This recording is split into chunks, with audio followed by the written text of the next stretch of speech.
Okay, for the next drawing, we are going to assemble a small still life. So you might want to set a piece of paper down and it might assist you in separating spaces. It could be something as simple as an electrical cord. It might be several objects. For example, some of your drawing tools. You want to place them randomly for right now. Or it could be something you're a little bit more interested in. If you're gonna, work on your car, you're interested in mechanics, then maybe pick stuff and objects that interest you. Or maybe it's just things that are kind of random or familiar. You grab your phone, you grab office supplies, just about anything should work for these. We're going to do several drawings, and I'm going to assemble my particular still life out of these objects just because it works for our situation. But do try and pick something that you're interested in, and I will tell you what we're going to do next.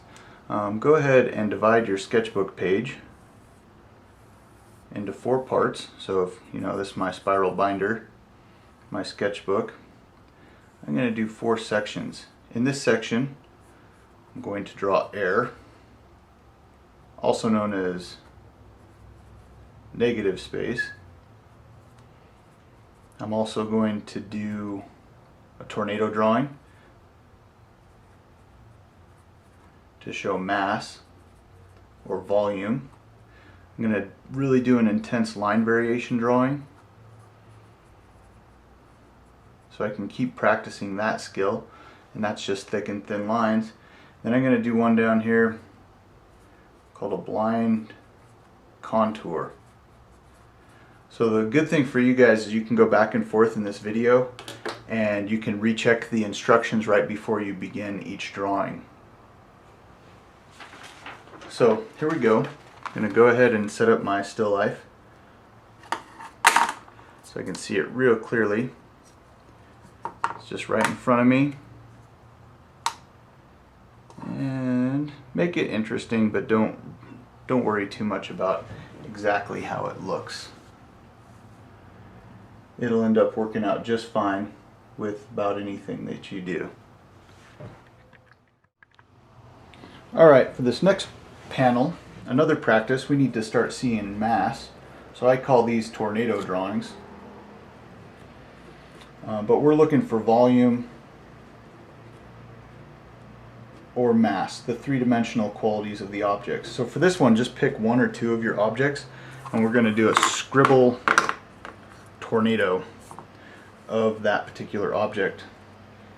So it shows off its 3D qualities.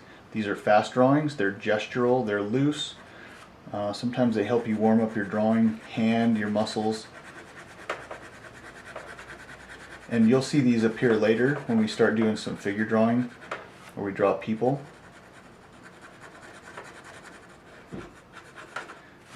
So there, that's a tornado drawing. I draw these all the time. They're just real loose, they're real fun, they're real quick, and they give you the overall shapes of the objects. The next one we're going to assemble our still life again, make it unfamiliar. Remember, the right brain actually prefers the unfamiliar. So set it up in a new way that's different. This one's a little bit strange, but you're going to have to put some faith that this actually works out for people. This is a blind contour drawing. And the blind contour drawing is just a skill builder. That's it. We're not going to get a great drawing necessarily. What we're going to get is the skill of moving our eye and our pen together, so as my eye traces these different little edges, my pen is going to move exactly with my eye. That's all I'm shooting for. I was actually trained to draw by following a clock second hand, and every time it moved, we moved our pen. So I don't think that's necessary for what you guys are going to do, but all we're doing, the only thing we're doing and focusing on is drawing by moving our pen and our eye together at the exact same time.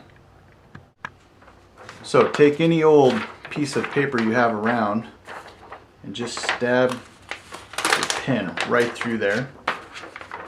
Okay? And you can't see what you're doing, and that's the point, because you want to keep your eye focused completely on the edges and the details of the object. And when you get done, the only thing you'll be able to do is recognize some of the sections. So I'm going to start by putting my pen down, and I know I'm going to start here. So I'm going to put my pen down there so I know where I'm at to begin with, but then I can't see what I'm doing. So I'm just going to move my eye and my pen together to see what's going on. As you do this, you can trace detail to detail, or you can try and skip around a little bit, but try not to pick up your pen too much. And draw slow, get your details exact, try and get those edges.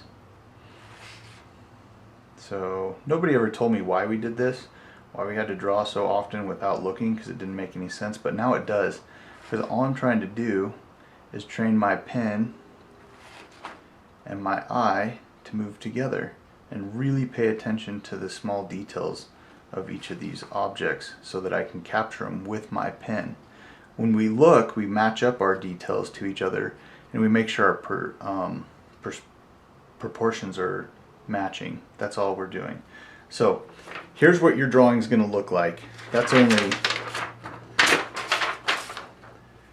this section right here, but I can recognize this right here is this knot, and I got that little loop that I saw right there, and this section right here is this piece. So when you're done, you'll notice different chunks of what you've drawn get captured, but they don't match up very well. So that's the only thing. So this one we don't care about. Skill builder only. If you play basketball, you probably don't run the three-man weave like you do at practice all the time when you're actually on the court. You have to put it together, but this will add to our ability to draw. So the last one is line variation.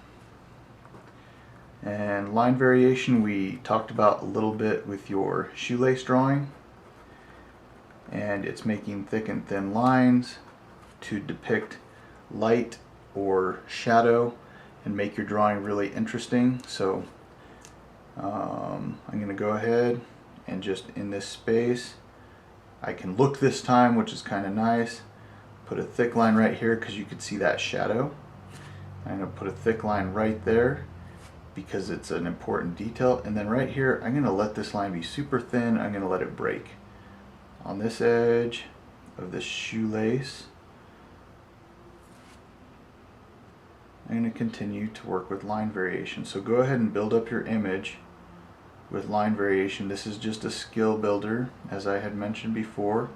You guys all know that you can add double lines in, and you can add texture in. You can have broken lines. So go ahead, make sure that you have really thick, exaggerated lines with really tiny, tiny, tiny thin lines. It'll make it more interesting because people have to interact with your drawing and interpret some of the information, and it's got all this variety. And variety, after all, is the spice of life. So in your sketchbook, get 4 of these things done. Once again, negative space or air drawing, line variation, a tornado drawing, and a blind contour drawing.